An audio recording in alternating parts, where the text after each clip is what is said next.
اعوذ باللہ من الشیطان الرجیم بسم اللہ الرحمن الرحیم الحمد للہ والصلاة علیہ اما بعد۔ کچھ دنوں سے میں جو موضوع بیان کر رہا تھا، اب 2 دن سے تو حضرت موضوع جو تھا وہ تھا کہ محبت دراصل اطاعت کا نام ہے۔ پھر اس کے بعد کچھ 2 دنوں سے میں نے یہ موضوع شروع کیا ہے حضرت امام حسین علیہ السلام اور حضرت عباس علیہ مناسب سے 2 دن تو ان 2 شخصیات پہ بات کی۔ تو آج سے میں سمجھتا ہوں کہ میں کچھ اور بیان کروں، اور میرے نظر میں آج کا جو موضوع ہے وہ ہے کہ سب سے اللہ کی نظر میں سب سے بڑی نعمت جو ہے وہ انسان کی زندگی ہے۔ زندگی سے بڑی کوئی نعمت نہیں ہے۔ اگر انسان کے پاس زندگی ہے تو سب کچھ ہے، اگر زندگی نہیں ہے تو کچھ بھی نہیں ہے۔ تو یہ اس زندگی اور اس زندگی جو انسان کے پاس ہے یہ بہت بڑی نعمت ہے۔ اس کا خیال رکھنا اور اس کی پرواہ کرنا انسان پہ واجب اور ضروری ہے۔ یہ ہے تو سب کچھ ہے۔ اگر زندگی ہے تو اطاعت بھی ہے، زندگی ہے تو انسان عبادت بھی کرتا ہے، زندگی ہے تو انسان محبت بھی کرتا ہے، زندگی ہے تو انسان کسی کو فائدہ بھی دیتا ہے۔ اگر زندگی بھی نہ ہو تو پھر کچھ ہے بھی نہیں۔ تو اس سے پتہ چلتا ہے کہ زندگی سے بڑھ کر نعمت نہیں ہے، اور انسان کس قدر قیمتی ہے وہ سمجھتا نہیں ہے۔ وہ سمجھتا ہے پیسہ قیمتی ہے، وہ سمجھتا ہے کاریں قیمتی ہیں۔ کوئی چیز قیمت نہیں ہے۔ سب سے اہم، سب سے زیادہ جو قیمت ہے وہ انسان کی ذاتی انسان کی قیمت ہے، انسان کے جسم اور انسان کی زندگی کی قیمت ہے۔ اب کوئی پوچھے دلیل، تو اس سے بڑھ کر کیا دلیل ہے کہ اگر ایک انسان ہے، اس کے پاس سب سے بڑا اس کا جسم جو ہے اس کے پاس بہت بڑی نعمت ہے۔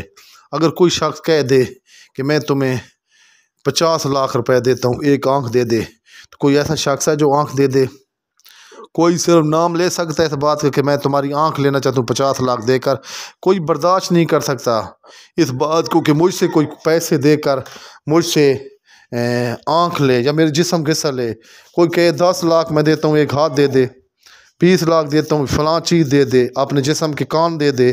تو میں سمجھتا ہوں کہ انسان کے جسم کی ہر چیز جو ہے وہ اس کی نظر میں اس کی اتنی قیمت ہے کہ اس کے نہ کوئی اس سے پیسے کا مطالبہ کر سکتا ہے، نہ ہی وہ پیسہ کا مطالبہ لے کر پیسے کا مطالبہ لے کر اپنے جسم کا حصہ دے دے۔ انسان تو کتنا قیمتی ہے۔ جب تم سے کوئی چیز مانگے اور جسم کو حصہ کوئی مانگے تو تم پیسوں میں اس کو دینے کے لیے تیار نہیں ہو، تو سمجھ لو کہ یہ جسم جو ہے تمہارے پاس جو زندگی ہے سب سے بڑی نعمت ہے۔ تو پھر اس نعمت کی قدر کیوں نہیں کرتے؟ کیوں نہیں سمجھتے کہ میں ایسا کروں گا تو میرے جسم کا یہ حصہ خراب ہو جائے گا، میری یہ چیز غلط ہو جائے گی۔ اپنی جسم کی حفاظت کرو، اپنی زندگی کی حفاظت کرو۔ اگر زندگی ہے تو سب کچھ ہے، اگر زندگی نہیں ہے تو کچھ بھی نہیں۔ اکثر لوگ ہیں وہ یہ نہیں سمجھتے، خود کو کچھ نہیں سمجھتے، کہتے ہیں ہماری زندگی کیا مقصد ہے؟ بھائی زندگی کا مقصد ہے وہ اللہ کی عبادت ہے۔ ہماری جو زندگی ہے یہ اللہ کے لیے ہے۔ اگر اللہ کے لیے ہے، جس کی زندگی ہے اور اللہ کے لیے نہیں ہے اس کی دراصل زندگی بھی نہیں ہے۔ وہ دیکھنے میں انسان ہے، حقیقت میں حیوان ہے۔ انسان وہ ہے جو اللہ کے لیے جیے اور اللہ کے لیے مرے۔ انسان مومن وہ ہے جو اللہ اور رسول کے لیے، آل محمد کے لیے زندگی کو وقف کر دے۔ اگر وہ وقف نہیں کر سکتا، گویا دیکھنے میں وہ انسان ہے، دیکھنے میں مومن ہے، حقیقت میں نہ وہ انسان ہے نہ حقیقت میں مومن ہے۔ کیونکہ انسان اور مومن وہی ہوتا ہے جو اللہ کی اطاعت کرتا ہے، اللہ کے رسول کی اطاعت کرتا ہے۔ سب سے بڑی نعمت زندگی، اور زندگی ہونے کے بعد دوسری جو چیز ہے وہ اللہ کی اطاعت ہے۔ اگر زندگی ہے تو اطاعت بھی ضروری ہے۔ اگر زندگی بھی قدر کرو اور اللہ کی اطاعت اور فرمانبرداری کی قدر کرو۔ اللہ کی ذات ہمیں توفیق دے کہ ہمیں زندگی جو اللہ نے ہمیں نعمت دی ہے اس کا خیال رکھیں، اور زندگی بھی اللہ کے مطابق گزارنے کی بھی اللہ توفیق دے۔ اللہم صلی علی محمد و علی محمد۔